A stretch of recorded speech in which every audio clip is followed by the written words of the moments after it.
नौवें पातशाही जब गुरु तेग बहादुर साहब जी के सामने कश्मीरी पंडित प्रश्न उत्तर लेकर आए कि हमारा धर्म, हमारी मर्यादा, हमारा जनेऊ खतरे में है, तब श्री गुरु तेग बहादुर साहब जी इस लड़ाई के लिए उन्होंने अपनी कमर कसी और औरंगजेब को उन्होंने ओपन चैलेंज दिया कि अगर इस शहादत ये अगर तू हिंदुओं का धर्म बदलना चाहता है, अगर हिंदुओं को मुसलमान बनाना चाहता है, तो उसके पहले तुम्हें मुझे मुसलमान बनाना होगा। और यही एक संदेश, वो आप देखिए कितना बड़ा संदेश गुरु तेग बहादुर जी ने दिया कि संकट जो था वो हिंदू समाज के ऊपर था और शहादत जो दी वो गुरु तेग बहादुर जी ने दी।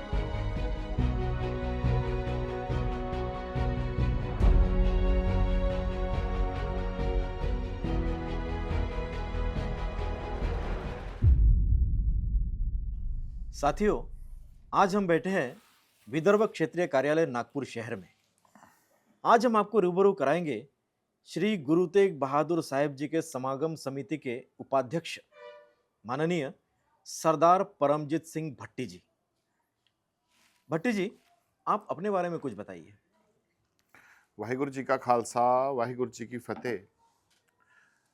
महाराष्ट्र सरकार हमारे फडणवीस साहब के द्वारा आयोजित 350 साल शहीदी समागम समिति में मेरी नियुक्ति उपाध्यक्ष के तौर पर की गई है और मैं अपनी सेवा दे रहा हूं। भट्टी सर, श्री गुरु तेग बहादुर साहेब जी की 350वीं शताब्दी शहीदी समागम कार्यक्रम, आप इसके बारे में बताइएगा। देखिए, ये जो उपराला इस समागम को लेकर भारत सरकार और महाराष्ट्र सरकार द्वारा किया जा रहा है, ये एक ऐतिहासिक क्षण हम अपने इतिहास में रचने जा रहे हैं। आपको पता होगा, पिछले कई सालों से कई सरकारें आई और कई सरकारें गई, लेकिन मौजूदा सरकार हमारे देवेंद्र फडणवीस साहब की सरकार ने ये जो उपराला किया है, यह उपराला एक इतिहास रचने जा रहा है। वो इसलिए रचने जा रहा है क्योंकि ये जो समागम है, ये 5 समाज जो गुरु तेग बहादुर साहब जी के इतिहास से जुड़े हुए थे, उन सबको वापिस एक मंच पे लाकर ये उपराला किया जा रहा है। जब जबर और जुल्म की लड़ाई चल रही थी, तब गुरु तेग बहादुर साहब जी ने 5 समाज, बंजारा समाज, लुबाना समाज, सिकलीगर समाज, सिख समाज और हमारे मोहियाल समाज और सिंधी समाज, ऐसे श्रद्धालुओं के साथ ये जो लड़ाई लड़ी और उसमें अपना बलिदान दिया, ये बलिदान व्यर्थ ना जाए, ये बलिदान को आने वाली जनरेशन याद रखे और इस बलिदान का हम ऋण दे सके, यही इस प्रोग्राम का मेन उद्देश्य है। और हम बहुत भाग्यवान हैं। एक बहुत बड़ा समुदाय जो इस समाज से टूटा हुआ था, जो इस शहादत से टूटा हुआ था, वो इस समाज को जब पता चला कि हाँ भाई, हमारे पूर्वज श्री गुरु तेग बहादुर साहब जी की शहादत में हमारे पूर्वजों ने क्या योगदान दिया, उस योगदान को जब उन्होंने जाना, उन्होंने इस बात को सब समझा कि इतनी बड़ी शहादत हुई और हमें इस बारे में बिल्कुल भी नहीं पता, तो कहीं ना कहीं उनका जो स्नेह था, उनका जो प्रेम था, वो उमड़ कर आया और उन्होंने इस प्रोग्राम को अपना समझकर हम एक दूसरे के साथ में जुड़कर काम करेंगे, ये हमें उन्होंने आश्वासन दिया। और बहुत ही बड़े पैमाने पे, आप यकीन नहीं मानिएगा, ये बहुत ही भव्य आयोजन हो रहा है और हम इस आयोजन को सिर्फ एक समाज को लेकर नहीं करना चाहते थे, सभी समाज का बहुत बड़ा प्रतिसाद है, बहुत बड़ा योगदान है, तो ये सभी समाज का दायित्व था और ये सभी समाज अपना दायित्व निभा रहे हैं। तो ऐसा लगता है कि जो बिछड़े हुए भाई थे वो एक होने जा रहे हैं, जो गुलदस्ता बिखरा हुआ था वो वापस अपने गुलदस्ता बनने जा रहा है और ये खुशबू पूरे संसार में फैलने वाली है, पूरे विश्व में फैलने वाली है। यही हमारी इस प्रोग्राम को लेके चेष्टा है और देवेंद्र फडणवीस साहब की सरकार का इसमें इतना बड़ा योगदान है कि अगर वो सरकार इस बारे में ना सोचती तो शायद ये मुकाम, क्योंकि सिख समाज तो ये प्रोग्राम मनाता ही है। ये ऐसा नहीं है कि गुरु महाराज की शहादत कोई भी ऐसा साल हो जो सिख शहादत में ना मनाते हो। पहले पातशाही से लेकर 10वें पातशाही तक होने वाले सभी समागमों को हम लोग बहुत ही हर्ष उल्लास के साथ मनाते हैं, लेकिन ये पहला उपराला था कि 5-6 समाज एक जगह आकर ये उपराला कर रहे थे और इसका संदेश पूरे विश्व में जाने वाला है। आपसी भाईचारा, आपसी आपसी प्यार, आपसी जो हमारा बिछड़े हुए भाई थे वो सब एक होने जा रहे हैं। मुझे ऐसा लगता है कि ये एक बहुत बड़ी चुनौती थी और हम इस चुनौती को पूरा करने में सफल होंगे और हमें बहुत अच्छा भारी प्रतिसाद मिलने वाला है। सर, गायक सरताज सिंह जी के भक्तिमय गाने के बारे में कुछ बताइएगा सर। देखिए, आप जानते हैं भली-भांति सभी, मुझे लगता है ऐसा कोई भारत में रहने वाला नहीं है जो नहीं जानता कि सतिंदर सरताज जी एक पंजाबी लोक गायक हैं और उनके लिए एक बहुत बड़ी चुनौती थी कि इस गाने को उन्होंने हिंदी भाषा में प्रस्तुत किया और वो 5 मिनट के अंदर यानी साढ़े 4 मिनट के अंदर उन्होंने जो प्रस्तुति दी, उन्होंने जो महाराज गुरु तेग बहादुर जी का इतिहास उसमें मोतियों की तरह पिरोया एक-एक करके, वो आपके रोंगटे खड़े कर देगा। वो आपको दिखाएँगे, उन्होंने एक साढ़े 4 मिनट में ये दिखा दिया कि गुरु तेग बहादुर जी का इतिहास किस समाज में, किसके लिए, कौन से समुदाय के लिए किया गया। हिंदुओं के लिए उतना बड़ा बलिदान हुआ।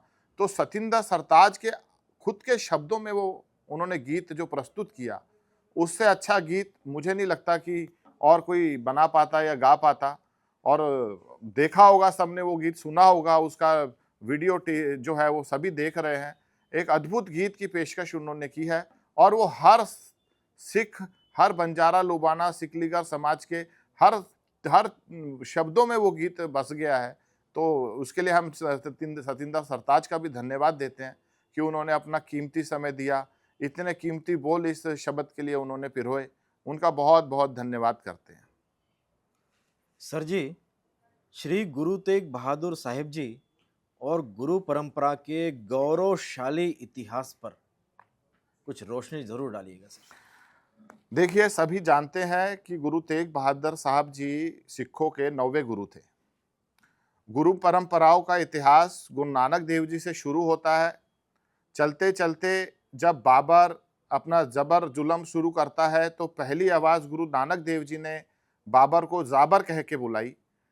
9वें पातशाही जब गुरु तेग बहादुर साहब जी के सामने कश्मीरी पंडित प्रश्न उत्तर लेकर आए कि हमारा धर्म, हमारी मर्यादा, हमारा जनेऊ खतरे में है, तब श्री गुरु तेग बहादुर साहब जी इस लड़ाई के लिए उन्होंने अपनी कमर कसी और औरंगजेब को उन्होंने ओपन चैलेंज दिया कि अगर इस शहादत ये अगर तू हिंदुओं का धर्म बदलना चाहता है, अगर हिंदुओं को मुसलमान बनाना चाहता है, तो उसके पहले तुम्हें मुझे मुसलमान बनाना होगा।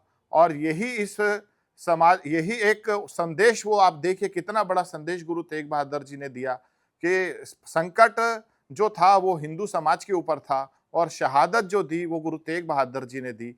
तो ये एक तेग बहादुर साहब जी के साथ भाई मतीदास, भाई सतीदास, भाई दयाला जी, ये सभी समाज जो कि लुबाना, मक्खन शाह लुबाना, बंजारा समाज से हमारे बंजारा समाज ने हमारे लिए बहुत बड़ा कंट्रीब्यूट किया, बहुत बड़ा योगदान दिया। उन्होंने अपना घर जला दिया। गुरु का जो गुरु लादोले जो उन्होंने सलोक उचारे। तो ये बहुत बड़ी एक जो इतिहास था, जो कई हिंदू समाज इस इतिहास को नहीं जानते थे।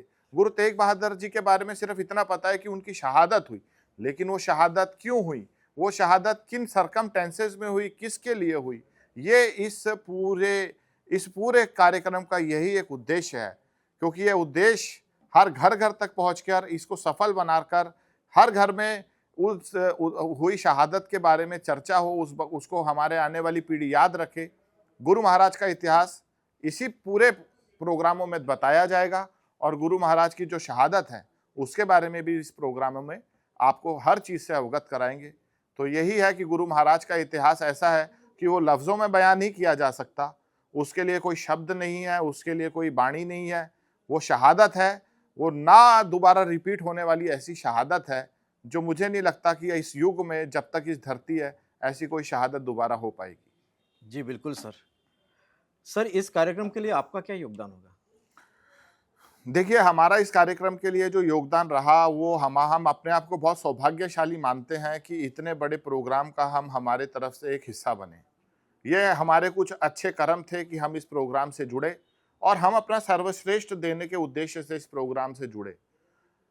गुरु महाराज की बताई हुई गाथाओं को हर घर-घर तक पहुंचाना, जो भटके हुए हैं उनको अपने घर वापस लाना, जो लोग इस समाज को छोड़कर किसी और समाज में अपना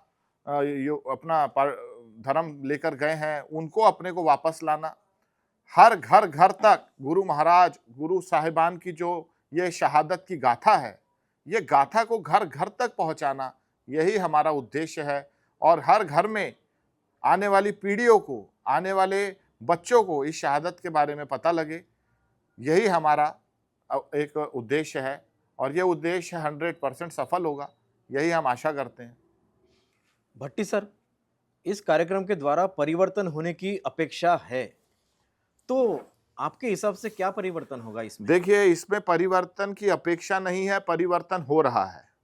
परिवर्तन क्या होता है? परिवर्तन वो होता है कि इंसान आप कौन हो, आपको वो पता लगे, आपका इतिहास क्या है, वो आपको पता लगे। इतिहास आज तक किताबों में आया ही नहीं। किताब मुगलों की छपी, मुगलों को जाना गया, मुगलों के बारे में पता लगा, मुगल ये थे, मुगल वो थे। लेकिन जो असली इतिहास इस हिंदुस्तान का था, जो कि राजा महाराजाओं का था, शिवाजी महाराज का था, राणा प्रताप का था, राणा सांगा का था, गुरु गोविंद सिंह जी का था, गुरु तेग बहादुर जी का था, ये इतिहास जो कभी पुस्तकों पे नहीं छपा, ये पुस्तकों पे छपेगा। घर घर, स्कूलों में, बच्चों में, हर जगह ये इतिहास पढ़ाया जाएगा। तो इतिहास तो बदले, इतिहास जो था वो, जो नहीं था वो बताया जाता था, जो है वो नहीं बताया जाता था। तो अब वही होने जा रहा है। परिवर्तन यही है कि आप अपने इतिहास को अपने लोगों तक पहुंचा रहे हैं और उस इतिहास के बारे में सच्चाई के तौर पर उस इतिहास को पेश किया जा रहा है। ये सरकार यही तो काम कर रही है कि जो सच है उसको सामने ला रही है। तो हमें इतिहास बदलने की पूरी उम्मीद है और ऐसा लगता है कि एक बड़े पैमाने पे इतिहास बदली होने जा रहा है। और ये बहुत ही सौभाग्य की बात है कि ऐसे उपराले जो गवर्नमेंट कर रही है, कहीं ना कहीं अपने लोगों की घर वापसी भी होगी। जी। सर्वसामान्य नागरिक से आप क्या आह्वान करना चाहते हैं? सर्वसामान्य नागरिक का कर्तव्य है कि आप अपने आने वाली पीढ़ी को, आप अपने घर में अपने सदस्यों को, आप अपने घर के लोगों को इस प्रोग्राम के बारे में जानकारी दें। ये गुरु तेग बहादुर साहब जी का जो प्रोग्राम है, ये अकेले सिखों का प्रोग्राम नहीं है। ये विश्व के चादर के रूप में ये प्रोग्राम मनाया जा रहा है। इसका शीर्षक है हिंद की चादर, श्री गुरु तेग बहादुर। तो श्री गुरु तेग बहादुर जी को ये नहीं कहा गया कि वो सिर्फ सिखों के गुरु थे। गुरु साहब ने अपनी शहादत सिखों के लिए नहीं दी थी। उन्होंने इस धरती पर जब औरंगजेब पूरे चरम पर था, पूरे वो एकदम पीक पर था कि मैं किसी भी तरह से मुसलमानों को मुसलमान बनाऊंगा, हिंदुओं को मुसलमान बनाऊंगा, जबर था, जुल्म था। वो रोज 1.25 मन जनेऊ उतारता था, तब खाना खाता था। ये उसका डेली का रूटीन था। तो श्री गुरु तेग बहादुर साहब अगर उस वक्त दीवार बनकर खड़े नहीं होते तो आपको यकीन मानना पड़ेगा कि आज ये देश हिंदुस्तान नहीं होता। आज यहाँ पर किसी भी कोई भगवा नहीं लहरता, कोई मंदिर में झंडा नहीं लहरता, कोई गुरुद्वारे में निशान साहब नहीं लहरता।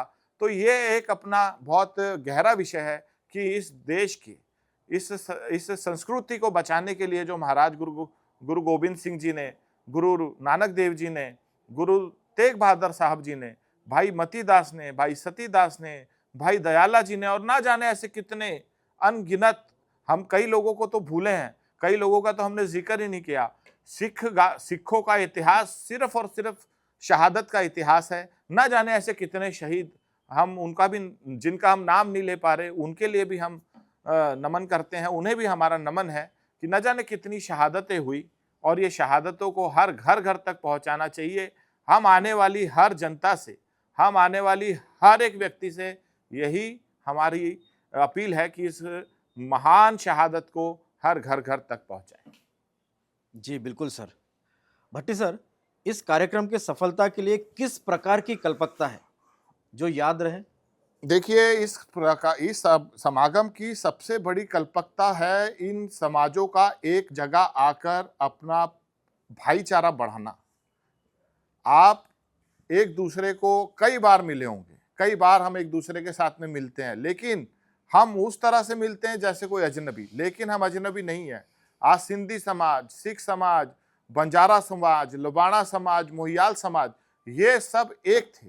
ना जाने क्यों इनको अलग कर दिया गया, डिवाइड एंड रूल की पॉलिसी की गई, इतिहास को छुपाया गया, इतिहास को बताया नहीं गया। कल्पकता यही है कि इतना बड़ा समाज आज लाखों की तादाद में, सिकलीगर समाज लाखों की तादाद में एकजुट होकर एक दूसरे के साथ में मिलकर ये कार्यक्रम करने जा रहा है। तो इससे बड़ी कल्पकता क्या हो सकती है। मैंने पहले भी कहा कि जो फूल बिखरे हुए थे वो गुलदस्ते का रूप ले रहे हैं और ये गुलदस्ता पूरे विश्व में अपनी सुगंध और अपनी महक देने की पूरी तैयारी में है। हम चाहते हैं, हम अपील करते हैं कि इस प्रोग्राम का हिस्सा बनकर दुनिया को दिखाना पड़ेगा कि कहीं ना कहीं हम सब एक हैं, हम सब एक हैं और हमें एक होकर इस भारत को, इस हमारे हिंदुस्तान को आगे लेकर जाना है। सर, अभी आपने कहा कि ये कार्यक्रम ऐतिहासिक है, तो ऐसा आपको क्यों लगता है? देखिए, मेरा ऐसा मानना है कि जिस कौम का इतिहास लुप्त होता है वो कौमें नष्ट हो जाती है। इतिहास दो तरह का होता है, एक अच्छा और एक बुरा। या तो बहुत ज्यादा अच्छे व्यक्ति का नाम होता है या बहुत ज्यादा बुरे व्यक्ति का नाम होता है। इतिहास में दो लोगों की ही एंट्री है, बीच वाले लोग इसके अंदर कहीं पर भी नहीं होते। तो इतिहास से अवगत होना, इतिहास के बारे में जानना, गुरु महाराज की शहादत के बारे में जानना, गुरु महाराज के बोले गए वचनों को मानना, गुरु महाराज के दिए गए आदेश को मानना, ना किसी को डर दिखाना, ना किसी के डर सहना, किसी के साथ जुल्म नहीं करना, किसी का जुल्म नहीं सहना, यही हमारे गुरुओं ने हमें शिक्षा दी। यही हमारे गुरुओं का हमारे को बोली हुई वाणी है कि जितना हो सके प्रेम बांटो, जितना हो सके आपसी भाईचारा रखो, जितना हो सके अपनी लकीर को लंबे करते चलो और इतिहास को भूलने ना दो। इतिहास भूलोगे, आप किस कुल में पैदा हुए, आप किस समाज में पैदा हुए, कौन आपका इष्ट था, कौन आपके देवता थे, ये सब आप भूल जाओगे। तो कहीं ना कहीं इतिहास लिखा ही इसलिए जाता है कि आप उसको अच्छे से पेश कर सको, सही तरह से पेश कर सको और अपने आने वाली पीढ़ी को उससे अवगत करा सको।